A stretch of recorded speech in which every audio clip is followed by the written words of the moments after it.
तो hello friend, exam में बार बार पूछा जाने वाला प्रश्न है विज्ञान का। तो 1 किलोवाट घंटा को जूल में बदलिए। तो पहला प्रश्न है 1 किलोवाट घंटा को जूल में बदलिए। तो 1 किलो वाट 1 किलोवाट बराबर क्या होता है? 1000 वाट। 1 किलोवाट बराबर होता है 1000 वाट। 1 घंटा में कितना सेकंड होता है? तो सबसे पहले मिनट में चेंज कर लेंगे। 1 घंटा बराबर होता है 60 मिनट। 60 मिनट। मिनट को अब सेकंड में चेंज करेंगे तो 60। तो 1 मिनट बराबर होता है 60 सेकंड। तो 60 से और गुणा कर दोगे तो ये किस में आ जाएगा? सेकंड में आ जाएगा।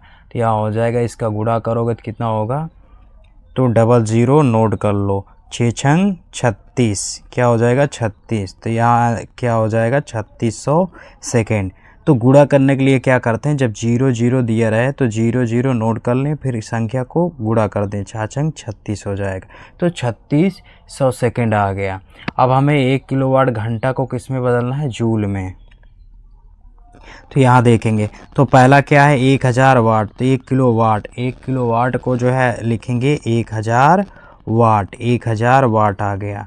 गुणे अब यहाँ देखेंगे घंटा कितना दे रखा है? ये 3600 सेकेंड। घंटा को चेंज कर दिए, कितना आ गया? 3600 सेकेंड। तो यहाँ लिखेंगे 3600 सेकेंड। 3600 सेकेंड हो गया। अब इसके बाद यहाँ इसको 3600 और 1000 से इसमें गुणा कर दोगे तो कितना हो जाएगा? इस तरीके से नोट कर लेंगे। अब यहाँ वाट इंटू क्या हो जाएगा? सेकेंड। वाट इंटू क्या हो जाएगा? सेकेंड। अब यहाँ देखेंगे तो ये 36 गुणे ये कितना पावर बना सकते हैं? तो 1 2 3 4 5, 5 जीरो है तो 10 के पावर कितना बनेगा? 5 बनेगा। 10 की पावर कितना बनेगा? 5। 5 हो गया। अब हम लोगों ने फार्मूला पढ़ा है W बराबर PT होता है। W बराबर क्या होता है? PT। और P बराबर क्या होता है? P बराबर W/T होता है। तो यहाँ क्या रखोगे? W यानी जूल। और ये क्या होता है? समय यानी सेकंड। समय का मात्रक सेकंड। तो यहाँ हमने पढ़ा है कि वाट यानी इसका मात्रक क्या होता है? P का वाट होता है। वाट। तो वाट बराबर क्या होता है? जूल प्रति सेकंड। तो वाट पे क्या रख देंगे? यहाँ 36 गुणे 10 की घात 5। वाट पे क्या रखोगे? जूल प्रति सेकंड। तो यहाँ रख देंगे जूल प्रति सेकंड। जूल प्रति सेकंड। और गुणे में क्या हो जाएगा? सेकंड। गुणे में सेकंड। ये सेकंड से सेकंड कैंसिल हो जाएगा। तो बचेगा क्या? 36 गुणे 10 की घात 5 जूल। या करके ये भी लिख सकते हैं, दशमलव यहाँ लगाओगे एक अंक तो एक जोड़ना पड़ेगा। तो यहाँ 3.6 गुणे 10 के घात ये 5 और प्लस 1 जुड़ जाएगा। जब घात हम यहाँ देखेंगे तो दाहिनी ओर ले जाएंगे तो माइनस होगा, अगर बाईं ओर दशमलव ले जाएंगे तो क्या होगा? प्लस होगा। तो यहाँ देखोगे बाईं ओर दशमलव ले जा रहे हैं यानी इधर से दशमलव लगा रहे हैं तो एक अंक के बाद लगा रहे हैं तो एक जुड़ जाएगा। तो कितना हो जाएगा? तो यहाँ कितना हो जाएगा? तो 3.6 गुणे 10 के घात ये हो जाएगा 6 जूल। तो दोस्तों अगला प्रश्न देखते हैं।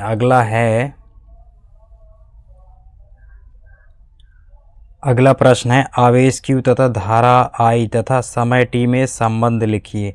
तो यह 1 से 2 नंबर का क्वेश्चन पूछा जाता है एग्जाम में।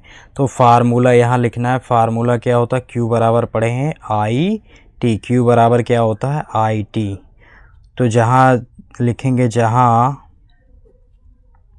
Q क्या है? विद्युत आवेश है। विद्युत आवेश। Q क्या है? विद्युत आवेश। T क्या है? वो I क्या है? विद्युत धारा। विद्युत धारा। T क्या है? T है समय। इस तरीके से लिख देंगे। तो यहाँ मात्रक भी लिख सकते हैं। मात्रक क्या होगा? तो Q बराबर IT लिखा हुआ। तो I यानी एम्पियर। धारा का मात्रक क्या होता है? एम्पियर। तो यहाँ एम्पियर लिख देंगे। उसके बाद यहाँ क्या है? T समय। समय का मात्रक क्या होता है? सेकेंड। तो यहाँ लिख देंगे सेकेंड। तो क्या हो जाएगा, आवेश का मात्रक एम्पियर सेकंड भी होता है। यहाँ आवेश का मात्रक ये क्या है, आवेश, आवेश का मात्रक कूलाम भी होता है। तो कूलाम बराबर क्या होता है, एम्पियर सेकंड।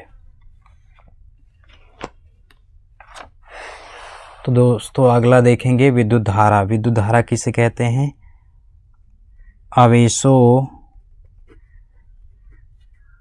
के बहाव दर को विद्युत धारा कहते हैं। तो आवेश के बहाव की दर को क्या कहते हैं, विद्युत धारा कहते हैं। यह एक अदिश राशि है, अदिश राशि है। इसका एसआई मात्रक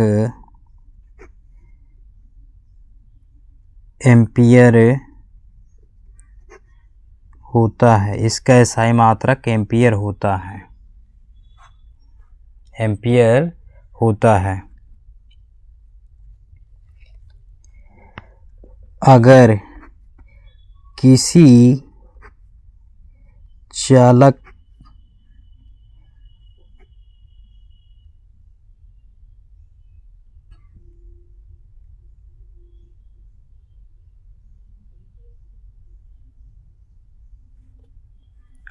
चालक में बहने वाला आवेश Q तथा उसमें लगने वाला समय T हो तो आवेशों की बहाव की दर को विद्युत धारा कहते हैं। यह एक अदिश राशि है। इसका एसआई मात्रक एम्पियर होता है। अगर किसी चालक में बहने वाला आवेश Q तथा उसमें लगने वाला समय T हो तो यहाँ क्या हो जाएगा फार्मूला, I बराबर Q अपान T, I बराबर Q अपान T हो जाएगा। तो यहाँ से फार्मूला क्या निकलेगा, Q आवेश का क्या होता है मात्रक, आवेश का कूलाम,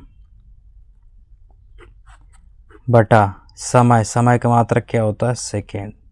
तो इसका मात्रक क्या हो जाएगा, कूलाम प्रति सेकेंड, कूलाम प्रति सेकेंड हो जाएगा।